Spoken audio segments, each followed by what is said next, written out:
Welcome back. I'm Kim Bailey. She's Fulyana Osborne, and this is Inside Exec. Today we have a guest joining us from the US, so that's Jim Stevenson, although he doesn't sound like a US person, and you'll get to hear that very shortly. Let me introduce Jim to you. Jim Stevenson is the founder and CEO of the Bletchley Group, an international advisory firm specialising in strategic advisory, transformation, fundraising and M&A. With over 24 years of experience, Jim has guided organisations of all sizes, from Series A startups to large corporations, through complex challenges, turning obstacles into powerful opportunities for growth. Jim established the Bletchley Group inspired by the innovation at Bletchley Park, with a core belief technology should serve a meaningful purpose. Recognising the evolving landscape, the firm transitioned into broader strategy and transformation services.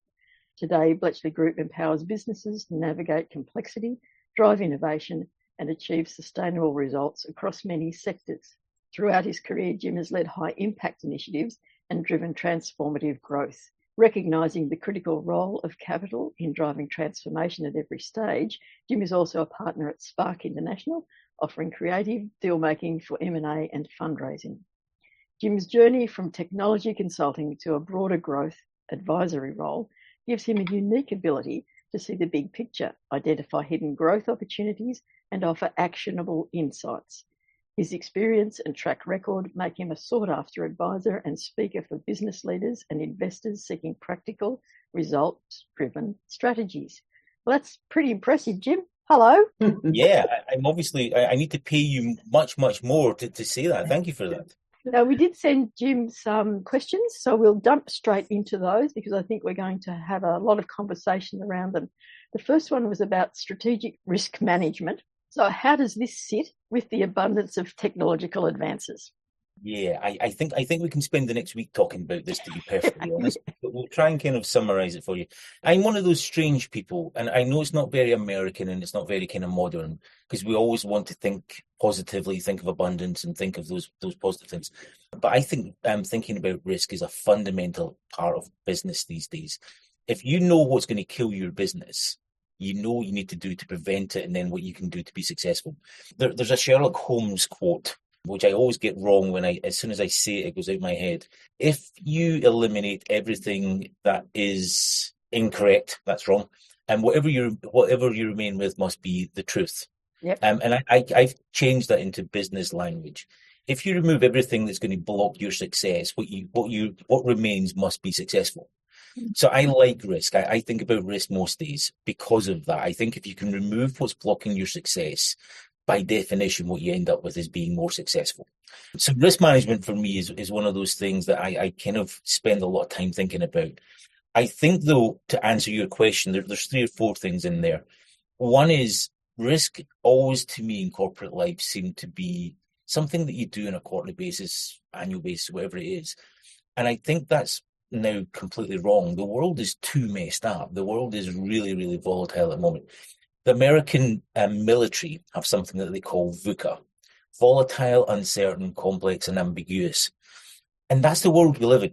Whether you're a small manufacturer in the outback of Australia, in Montana, in New York, wherever you are based, your supply chain, your customers, we're all living in a global world. And the global world is more complex, more volatile, more ambiguous than ever before.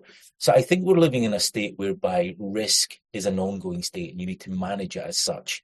It's not something you do. It's just underlying in the core of what you do as a business, how you manage everything that you have has to understand that you're in this risk world and you need to be mitigating it wherever you can.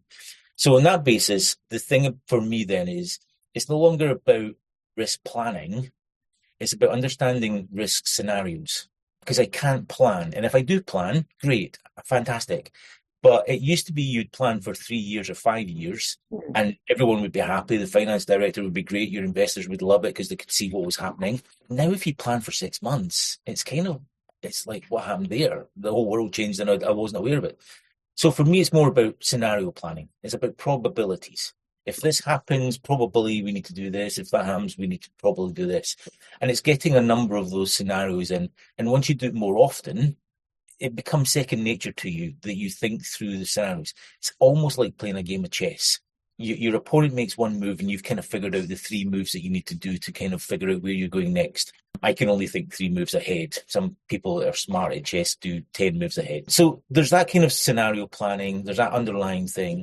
It's also then about, in an agile world, using the software technology methodology rather of agility, applying that across your entire business.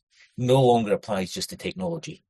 It applies to every part of your business. So fail fast. You are going to fail. Fail fast, learn quickly, move. And once you're confident that you've got the right solution, then implement it and spend the time and effort to do it properly.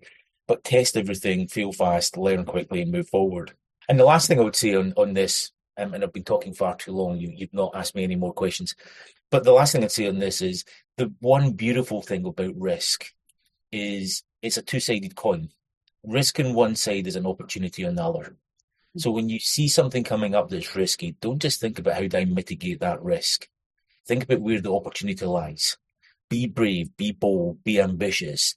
If that's a risk to me, it's a risk to my competitors as well.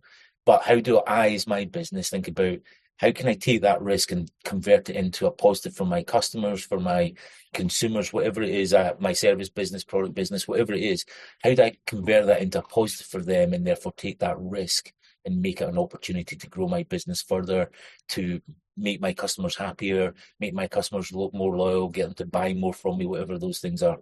What occurs to me while you're talking is that we historically have relied on the SWOT analysis.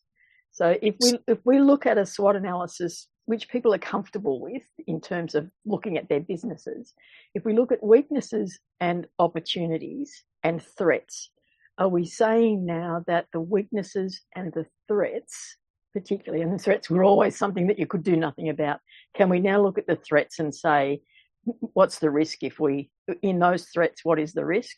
And in the weaknesses, let's just say that they're a risk as well. They're a risk to the business because we're weak in that area. So that side of the column becomes the things that we focus on in terms of opportunity.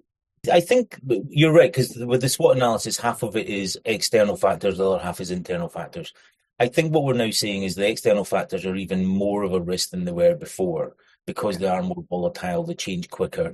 So you could identify a threat to your business that might be over the next 1 or 2 years, this thing could happen. Now, very often you're talking about threats that are 3 months, 6 months out, if not even quicker. I would argue at the moment that AI is one of the biggest things happening in the world. Yep. And you can see that the rate of change. I think, what was it, last week or the week before, ChatGPT came out with a new model. The week after, DeepSeek came out with a new model. And then Alabama, and it was like in 6 days, we had new models, each being better than the other. It was just a level of volatility that you just can't predict. So I think that the external factors are becoming much more of an issue that we need to be aware of and understand. But what it then means is the internal factors we need to be managing in a much more fluid way. Don't plan too much. I believe in leadership by outcomes. So if you're micromanaging your team by saying, I want you to do A, B, and C, then you cannot move quickly enough. You look at the most high performance teams in the world, and they are given the objective that they're trying to achieve. And then when something goes wrong in the planning stage, they know what the objective is, so they know how to accommodate changes, to pivot, to move left rather than right. So I think that agility within your team, set them up to be successful, give them everything they need to be successful, explain to them and get their buy-in to the objectives that you're going for. And then when things change, trust and believe them that they're going to accommodate those changes as they go. Because the changes, the external threats, they're not going away. They're only becoming heightened and more challenging. Yeah. So you can't have a 3-month, 12-month cycle. You've got to allow your team to kind of be much more agile, much quicker at making the changes they need. Does that then reflect in, perhaps we should be saying to people, look at, as a model team, look at a sporting team, look at game day, see how sporting I am, game day, and look at what happens within that game. You know, that they don't just, the ones that go out and just run to the formula don't necessarily win, but the ones that go back and have the halftime chat or have the board where they redo the plays that they're going to do, should we be encouraging work teams to think about their management style as closer to a sporting team on game day. Yeah, completely. The analogy I normally use is more special forces because Okay. they're generally smaller teams. There's generally a very clear objective. I think every sports team has the objective of winning, and only half of them do by the nature of the sport. But for me, the special forces teams are much more high performance. They're much more prone to have the volatility that you're now seeing in the business world. And they get set the objective, they train for the objective, and then they execute. And when something happens, I think it was Mike Tyson that says, everyone has a plan until you're punched in the face. So when you get punched in the face, make sure that you're aware that next time you've got to duck quicker and you're going to do X, Y, and Z as you go forward. So I think it's that flexibility and having the trust in your team to move forward when they get punched in the face. You know that they're there, they've got your back, they're bought into what the company's mission and vision is so they can move forward. We're going to have a break in our discussion with Jim Stevenson there. It is very fascinating, and I think that we're going to learn a whole lot more in the next 3 parts of this discussion. But for now, I'm Kim Bailey, she's Fulyana Osborne, and this is Inside Exec.